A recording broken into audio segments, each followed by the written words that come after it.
Well, hello to the YouTubeites. Maybe some of you missed me, maybe some of you didn't. Either way, I'm going to bring you a new video here for the first time in a month. As you can see, my first video in a while is back to my roots. And sorry if my voice messes up a little bit. I have been sick the last few days. So as you can see, I'm playing as Carthage, and I have a pretty standard Carthaginian build.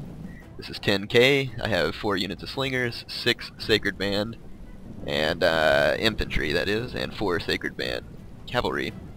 On 10k I love to use Poeni Infantry because they're cheaper, except that they stink. Or did I say 6 Sacred Band? Never mind, I am using Poeni. I forgot which battle this was. I fought a few recently.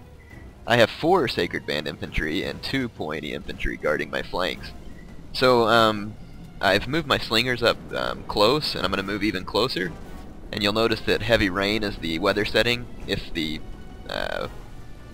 definition is good enough to see the rain on YouTube.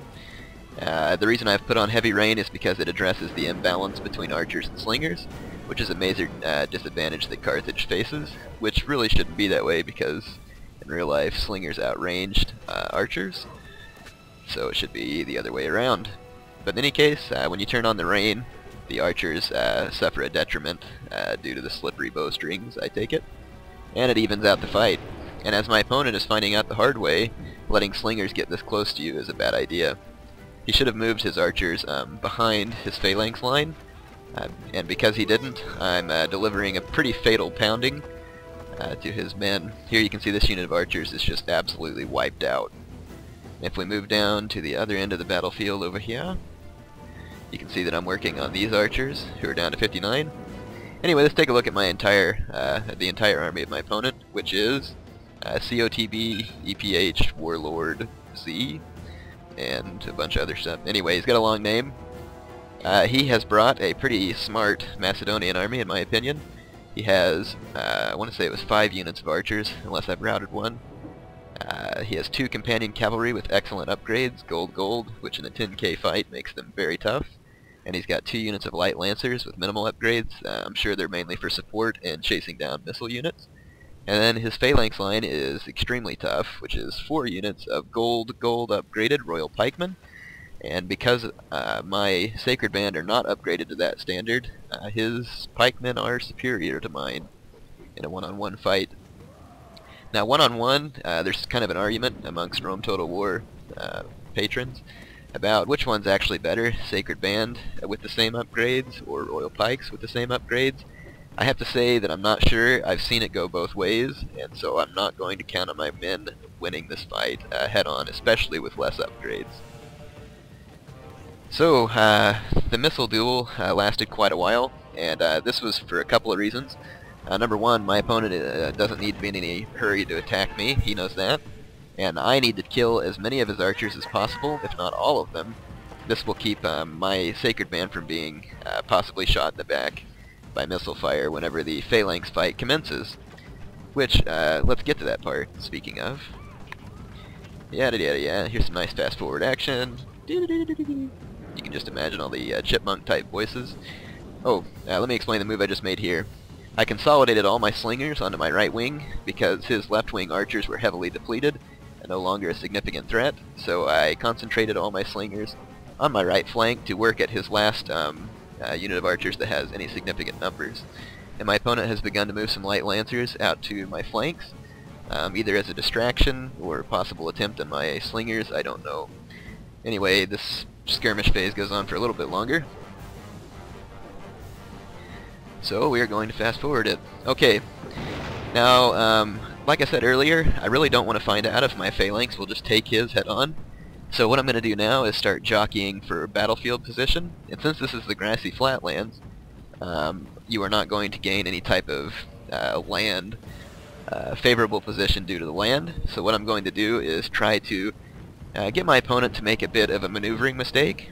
So what I did was I simply turned my phalanx line to an oblique, and I do not really want to engage his cavalry head-on. He only has 2 units of heavy cavalry, and I have 4. But his are considerably better upgraded, and companions have a better charge than Sacred Band, and so I'm not in any hurry to engage his cavalry. And also the light lancers, while they're poor in melee, they have an excellent charge. So if I were to get into a cavalry fight, I could very well find my cavalry being easily routed.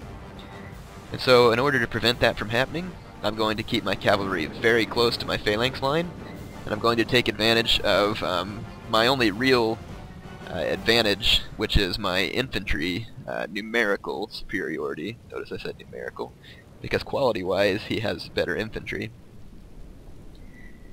Alright, now in my past battles, typically quality has overcome quantity, but you may see something different here.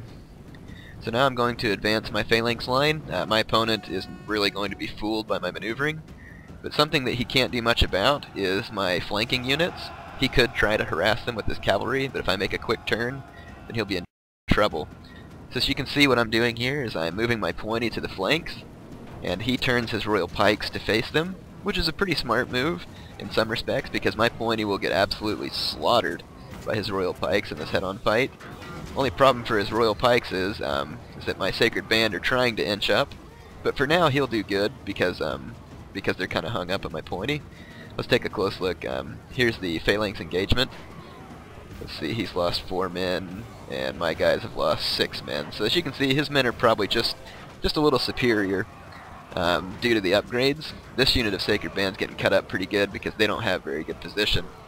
But let's take a look in the rear, and here comes my Poeni Infantry. And this is going to cause some problems for my opponent. They're going to make a rear attack here. And my opponent hasn't quite engaged all of his infantry as well as he could have, and so I'm going to take advantage of that. He did make a cavalry strike here unsuccessfully. I was able to turn him back with my Poeni. And here I made kind of a foolish cavalry strike too early.